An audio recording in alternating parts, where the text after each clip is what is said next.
Thank you for joining the more than 1 million people globally who will volunteer with Habitat for Humanity this year. Volunteers can serve on a build site or in an office, raising money or generating awareness for Habitat's mission. Habitat volunteers work alongside families in the heart of communities where they make effective and lasting impact.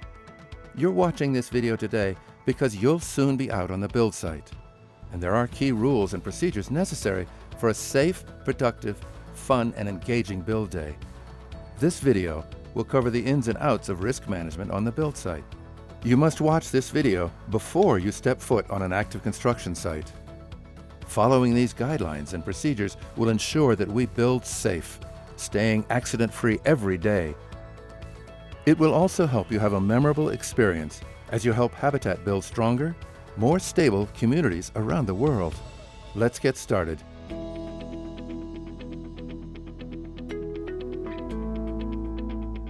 We'll begin by discussing how to prepare for your construction experience before you arrive at the build site. Safety starts even before you arrive on the build site. Wear clothing that's appropriate for the work and weather conditions. You should dress comfortably, but don't wear loose or baggy clothing. Pants and overalls should fit properly and have legs without cuffs. Shirts and jackets should be kept buttoned, and sleeves should also be buttoned or rolled up. Sleeveless shirts, tank tops, and shorts are not recommended because covering your skin protects from cuts, abrasions, and sunburn.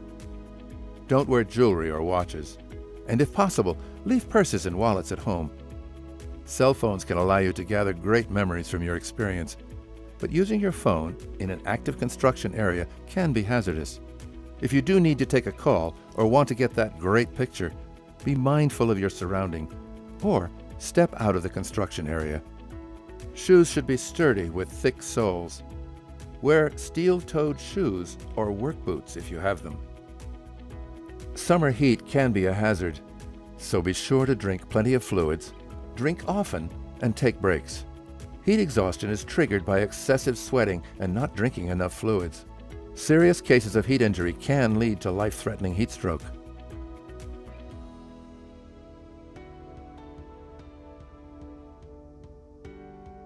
If you haven't already completed your waiver and liability form upon arrival at the build site, you'll need to fill it out on site. Then you'll need to sign in for the build day and meet with the affiliate site leadership. The build day will begin with a morning group safety discussion to review procedures specific to what you'll be working on that day. Please let your site leadership know if you're uncomfortable performing any tasks. The site leaders are the key on-site go-to personnel every volunteer should know before beginning work. If you have any questions, they are the ones to ask.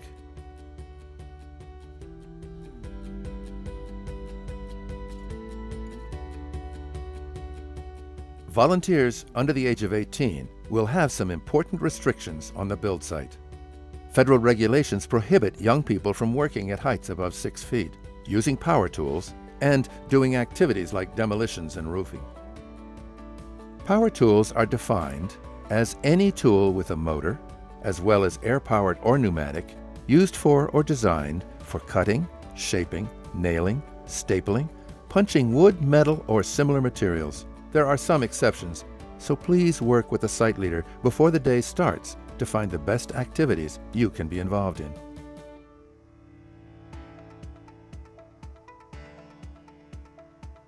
It is important to wear appropriate personal protective equipment, PPE, while on the build site.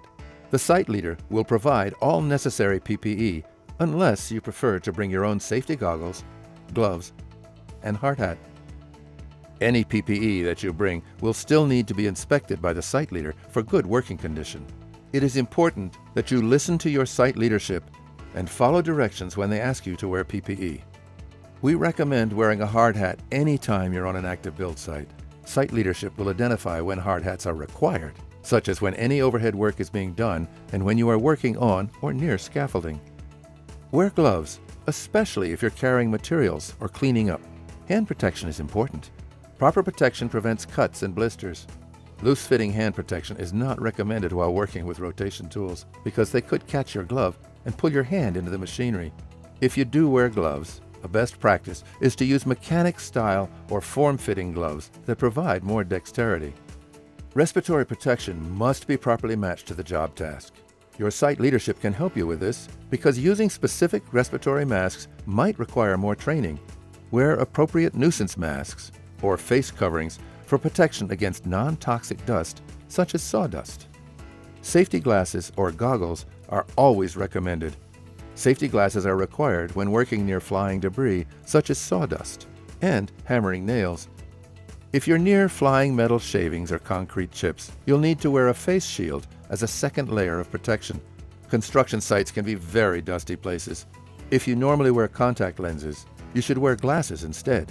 Corrective eyewear also needs to meet safety standards. On the side frame of the glasses, look for a stamp that says Z87 or Z87 Plus, which means the eyewear is impact rated to meet safety standards. If your glasses don't have this stamp, then you'll need to wear goggles over your standard glasses. Hearing protection may be required around some power equipment that creates excess noise. Hearing protection on the build site might be in the form of single-use disposable foam or rubber earplug, or it might be an earmuff that covers the entire ear.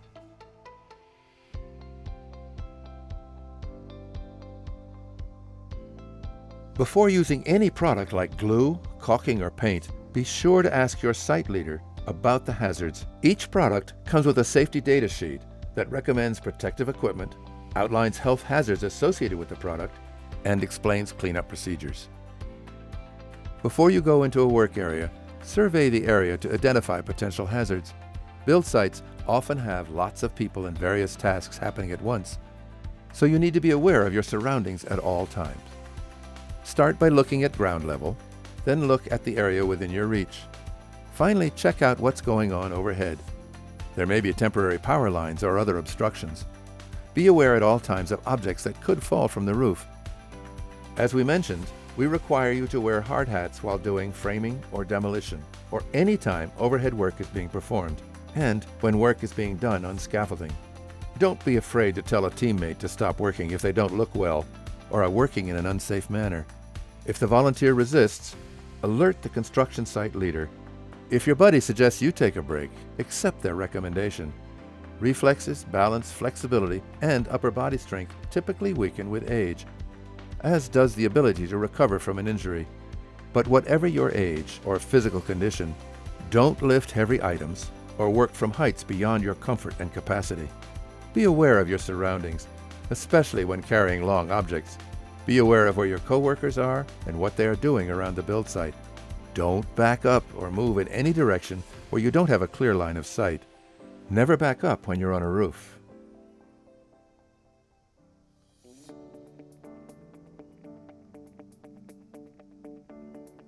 Ask for the location of the emergency action plan and take time to review it.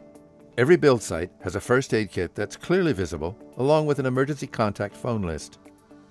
If you experience an injury on the build site, please seek medical attention as soon as possible. Don't wait until the end of the day to notify your site leader. In most circumstances, you'll be asked to complete a form with information about the incident. Please be as detailed as possible in case more information is needed later.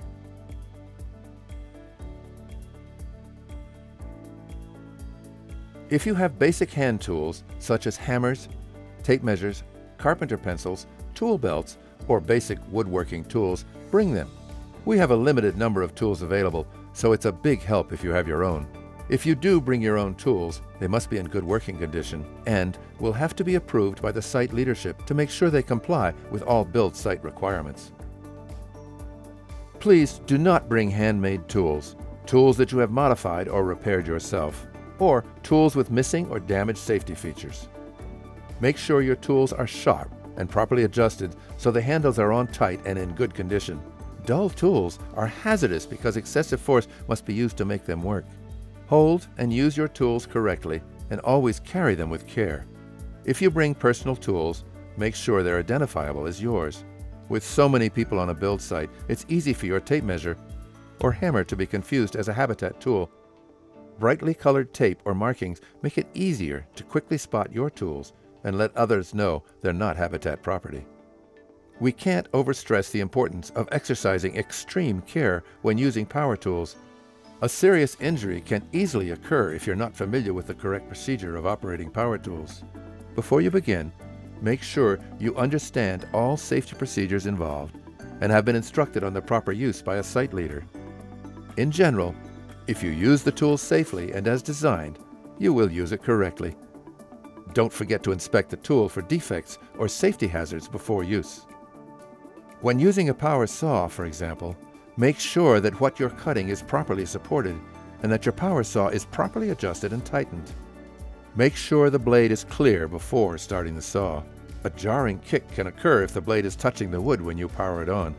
Table saws must have guards installed and must be in good working condition. Remember to never reach under material being cut. Always unplug saws or power tools before changing or adjusting blades, drill bits, or other accessories. Under no circumstances should you bring a nail gun to a habitat build site. Nail guns can be very dangerous when used by inexperienced volunteers and are used in specific situations by trained users, so please use hammers only.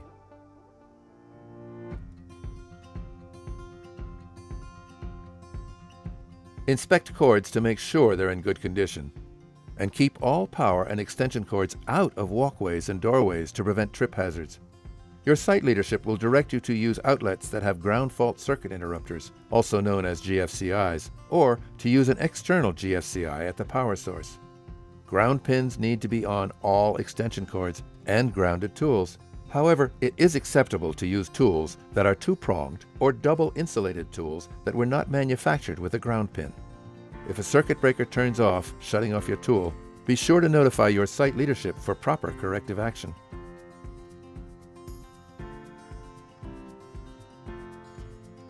Good housekeeping refers to the overall neatness and orderliness of a build site.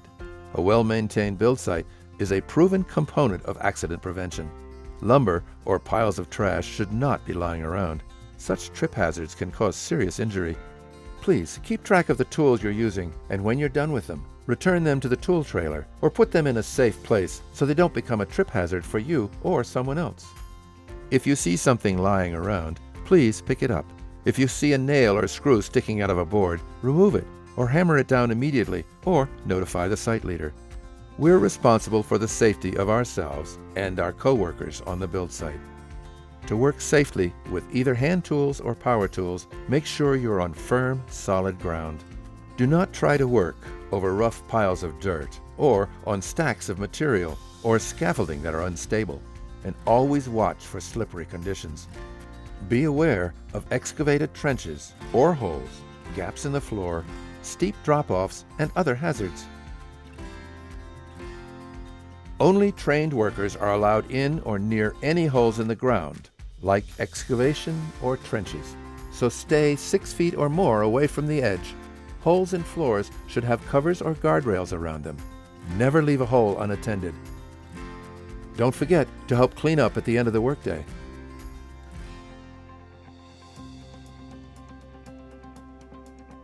In general, good housekeeping is the best way to prevent fires.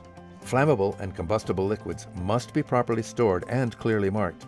Locate fire extinguishers before beginning work.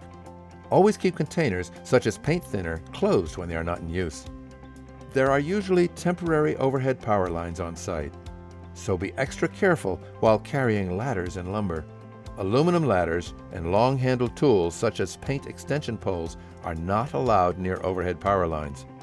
Damp conditions will conduct electricity, causing shock and serious injury, even death, and could start a fire. And please, no smoking on the Habitat build site.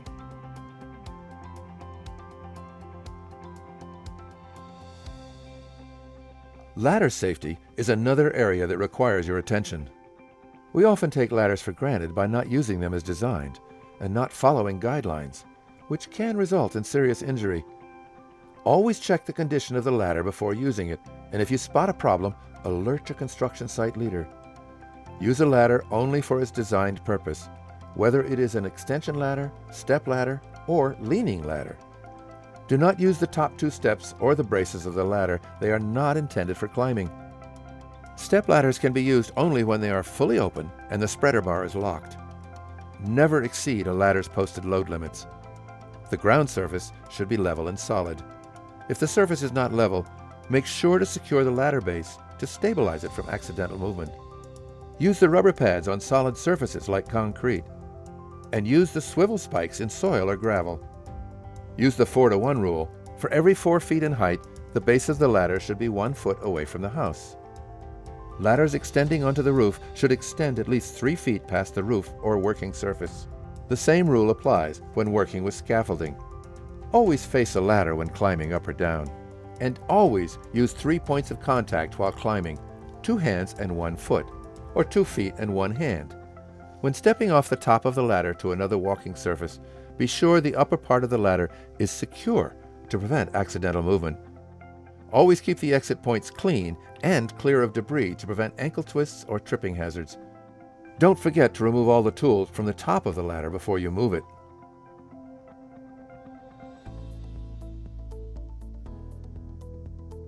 Most Habitat for Humanity construction sites use some form of scaffolding.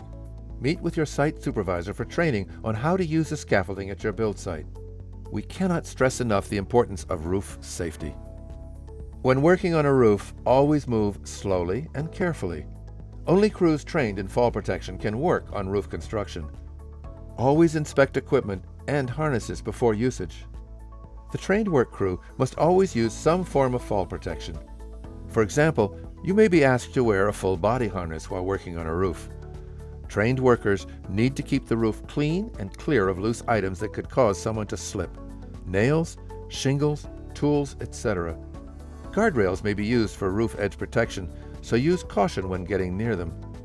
Railing systems are designed to have a 200-pound minimum downward and outward force, so do not sit or lean on them.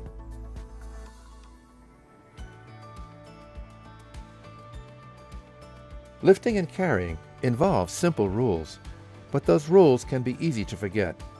When lifting, stand close to the load, bend at your knees, not your waist, and lift by straightening your legs and keeping your body as vertical as possible. Do not underestimate the weight of an item. If it feels heavy or is too bulky to see over or around, get someone to help move it. Always check for a clear walking path before you start your lift, and when possible, use available steps and stairways to prevent leg, ankle, foot, or back injuries.